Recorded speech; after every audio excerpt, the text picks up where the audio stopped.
ఇప్పుడు మీరే గమనిస్తే ఈరోజు చూశాను, నాకు ఈనాడు బ్యానర్ హెడ్ ఐ థింక్ సరిగ్గా లాస్ట్ మంత్ ఎప్పుడైతే అందరినీ బదిలీ చేసినప్పుడు లేదా వాళ్ళ మీద యాక్షన్ తీసుకోవాలని చేసి బదిలీ చేసి మార్చినప్పుడు ఎస్పీలు కానీ కలెక్టర్లను కానీ ఈడ్చి పారేసిన ఈసీ అని ఒక పెద్ద బ్యానర్ హెడ్డింగ్ పెట్టి వేశారు. ఆ రోజు నుంచి చెప్తున్నాం, ఈ పురంధేశ్వరో ఇంకోరో మాకు ఇదిగో ఈ కంప్లైంట్లు ఉన్నాయని అపోజిషన్ రాయడంలో తప్పేం లేదు, కానీ ఎవరిని పెట్టాలని కూడా వాళ్ళే సజెస్ట్ చేశారు. ఎప్పుడైతే కూటమి ఫామ్ అయిందో అప్పుడే చంద్రబాబు నాయుడు గారికి ఫ్రీ హ్యాండ్ ఇచ్చినారేమో అని అనిపిస్తుంది పై నుంచి. ఆ మేర కొంచెం ఒత్తిళ్లు పనిచేసాయనడానికి బలమైన ఇది ఆ రోజు హడావుడిగా అంతమందిని మార్చినప్పుడు చెప్తున్నాం పట్టులేని వాళ్ళు వస్తే కష్టమని. ఆఖరకు పోలింగ్ తర్వాత జరిగిన హింస చూస్తే అది ఎంత కరెక్ట్ అనేది అర్థమవుతుంది. ఈరోజు మళ్ళీ వాళ్ళు అదే పెడుతున్నారు. పాయింట్ వచ్చి ఎక్కడైతే ఉన్న అధికారులు వాళ్ళు కదిలించి రకరకాల కారణాలు చూపి చేయించుకున్నారో అక్కడే ఇవి జరగడం అంటే వాళ్ళు పెడితే మరి వీళ్ళు ఏజెంట్ల కింద పనిచేస్తారు కదా అని అనుకుంటే ఈ మాత్రం ఇది కూడా జరిగేది కాదు ప్రికాషన్ తీసుకుంటే.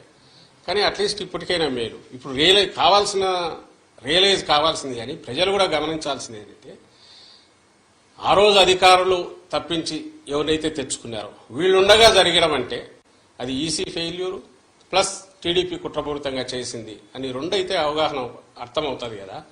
ఈ నేపథ్యంలో మళ్ళీ వేటు అని చెప్పి ఈరోజు వాళ్ళు చేసేసి ఏదో తమ ప్రతిభనో లేకపోతే టీడీపీ చాలా నిష్పాక్షికంగా ఉందో లేదా ఈసీ నిష్పాక్షంగా వ్యవహరించిందో అన్నట్టు ఈ పత్రికల్లో దాన్ని ఉపయోగించుకుని బ్యానర్లు పెట్టడమే ఆశ్చర్యంగా ఉంది.